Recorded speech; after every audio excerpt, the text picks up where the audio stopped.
There are several key ingredients to a successful first Patient and Family Advisory Council meeting. The first step is selecting a time and date that works for patients and staff. Some clinics will have meetings in the evenings, which might be good for patients who work and for staff. Other advisory boards have their meetings during lunch breaks. Think about the space in which you'll hold your meetings. Many clinics use a location within the clinic, like a conference room, the break room, or even the waiting room. Consider if you'd like to have food at your meetings. We like to think of food more as a way to enhance team dynamics than as a motivating factor for coming. It does not need to break the bank. Most patient advisors do not need food to keep coming, but food can help create a comfortable, more social environment. Practices will sometimes want to present information to their Patient and Family Advisory Council. That's okay if it provides the advisors foundational knowledge needed to better understand a situation. But do make sure that the majority of the meeting's time allows patient and family advisors to do the talking and staff members to listen. Think about who will facilitate your Patient and Family Advisory Board. This person often has had some experience facilitating meetings and is someone passionate about engaging and learning from patients and their families.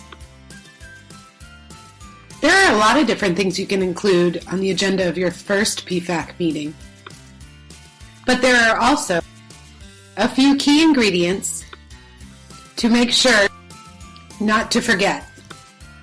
Take the time to make an agenda and have a person record the meeting minutes. Allow plenty of time for introductions. This sets the tone that everyone gets a chance to speak at the very start of the meeting. Build team rapport through story sharing. Depending on the comfort level of the facilitator, you may prefer to start with something light, like sharing a favorite vacation spot, or something more serious, like sharing an experience you've each had in healthcare. There should be time at the first meeting to cover some of the ground rules and expectations for participating. Allow the group to develop some of the ground rules itself. The clinic team may want to share their philosophy and reasoning behind starting the PFAC. One universal expectation for these groups, however, will be privacy and confidentiality. You can find some helpful resources for your first meeting on the Evidence Now Southwest website's toolkit, including this downloadable agenda template, meeting minutes template, and an example confidentiality contract.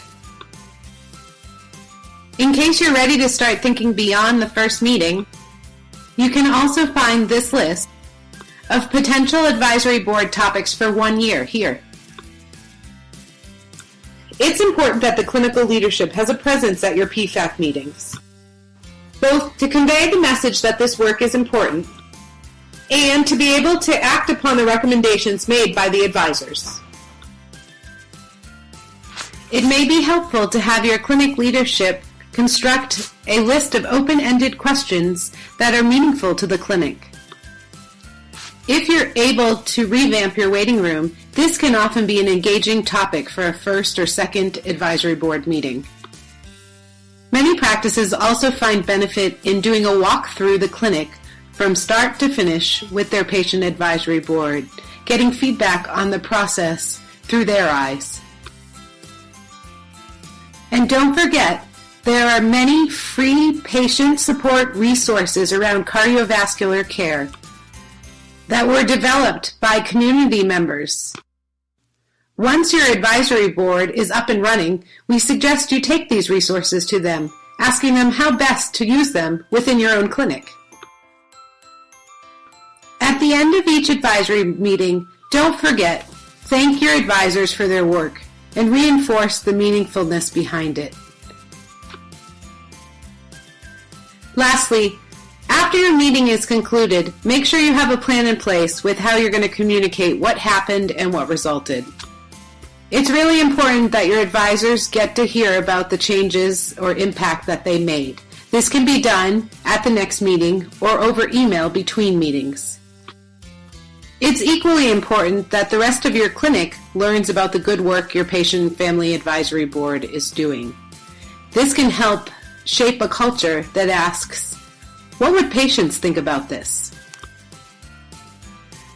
Thanks again for watching, and stay tuned for more from the Evidence Now Southwest Community and Patient Engagement Team.